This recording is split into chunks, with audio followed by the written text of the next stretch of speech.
In this video, I'm going to attempt to explain how the US election system works. Hey guys, welcome back to my channel. My name is Seth, and in this video, I'm going to attempt to explain how the US election system works. The vast majority of my followers are not from the US, so I thought this would be a good opportunity with the election day being today to try to explain how our crazy system works.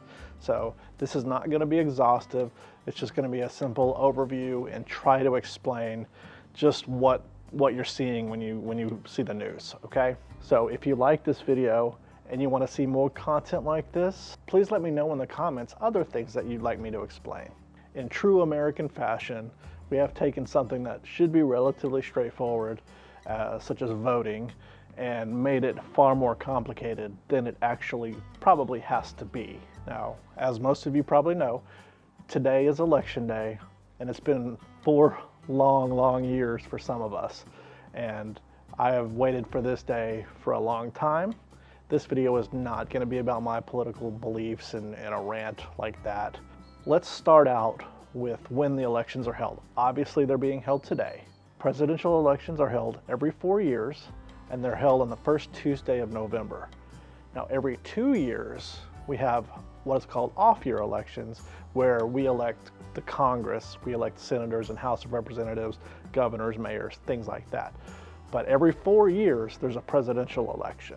Most states, if not all, have some form of early voting where you can vote before the first Tuesday of November. And a lot of states have mail-in voting, where the state will mail you a ballot, you fill it in and you return it by mail.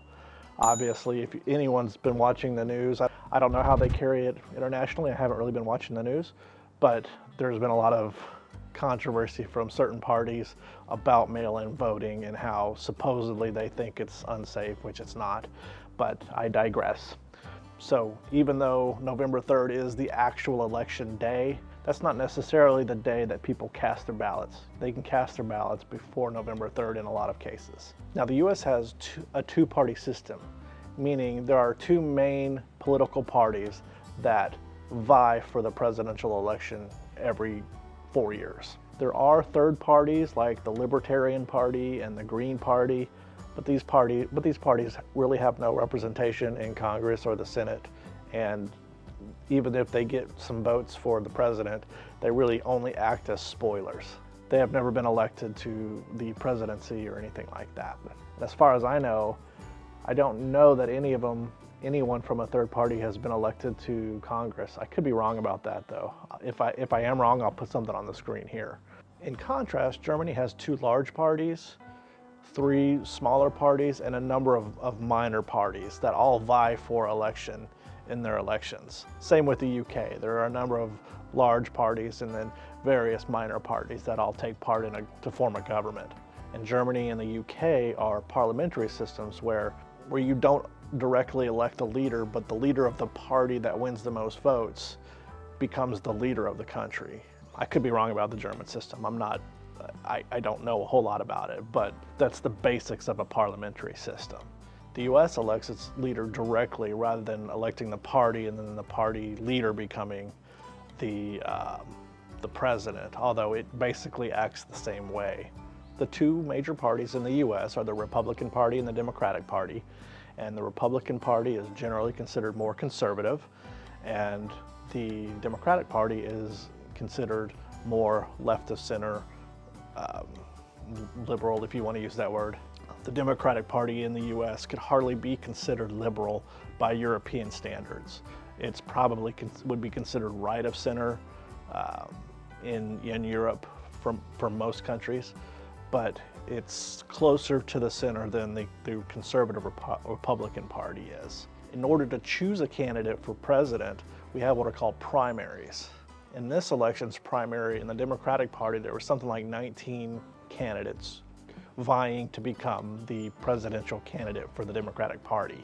And Joe Biden ended up winning the most votes and becoming the presidential candidate for the Democratic Party.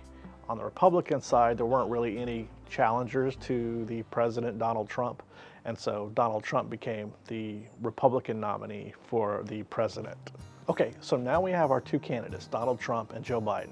Now we just go vote and whoever gets the most votes becomes the president, right? Not so fast. I wish it were that easy, but it's not. Now is when we talk about a little thing called the Electoral College. To understand the Electoral College, you have to understand how the United States is structured. There are 50 states in the United States, and each state has 2 senators, which are elected to represent the state in the Senate. Each state also has a number of elected representatives that are elected to represent the state in the House of Representatives. But that number is determined by the population of the state, but the number of representatives is limited to 435 people. So the 435 representatives are doled out to the states depending on their population. The Electoral College is made up of electors from each state, and the amount of electors each state has is determined by the number of representatives each state has, plus 2 for the U.S. senators. For example, Texas, I believe, has 36 representatives and 2 senators, so the number of electors that Texas would have in the Electoral College would be 38. Another example, Montana has 1 representative plus 2 U.S. senators, so Montana would receive 3 Electoral College votes. So when I vote in Texas, where I'm from, my vote goes toward determining who wins the state to win those Electoral College votes.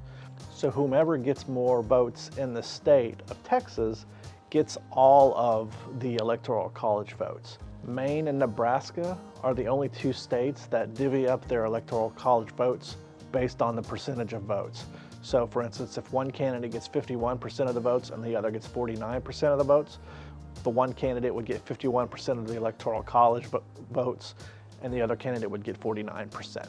So in order to win the presidency, one of the candidates has to reach 270 votes. This sets up the scenario where a candidate could theoretically get 8 million less votes than the other candidate and still win the presidency, which doesn't sound like a very democratic process if you ask me. Now what happens if there's a tie in the Electoral College? This has happened a couple times throughout the history. It hasn't happened since the 19th century, but if there is a tie and there is no winner, the House of Representatives would then choose the president and the Senate would choose the vice president. If there were a tie and it went to the U.S. House of Representatives to choose the president, each state in the House of Representatives would only get 1 vote. They wouldn't get the number of votes that they have representatives. They would just get 1 vote. So there's 1 vote per state. Texas gets 1 vote, Montana gets 1 vote, California gets 1 vote, etc. And in order to become president, a candidate has to receive 26 of the 50 votes then.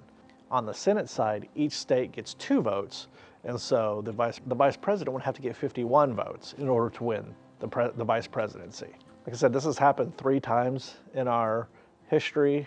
It's happened in 1801, 1825, and 1837, but it hasn't happened since some laws were changed and to make it more difficult for that to occur.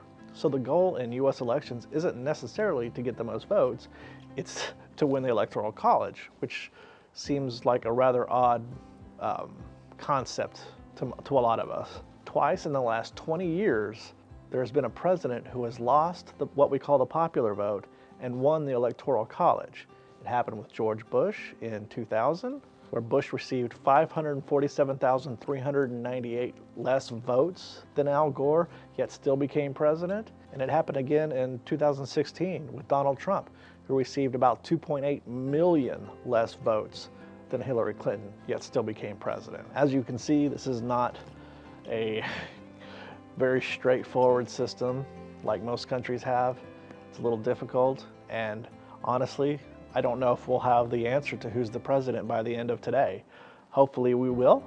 Hopefully it's not close, but if it is close, we may not know for several days, and it could get a little tense. I'm really worried for my family and friends in America. If you are in America and you're watching this, please go vote. I hope you found this video helpful. If you did, please let me know in the comments. Make sure you click the like button. And let me know if you want to see any other explanation videos. I would like to do more of these types of videos. If you haven't already done so, please go ahead and subscribe to my channel and make sure you click the like button so you'll get notice when I post new videos. Until next time, guys, I will see you later.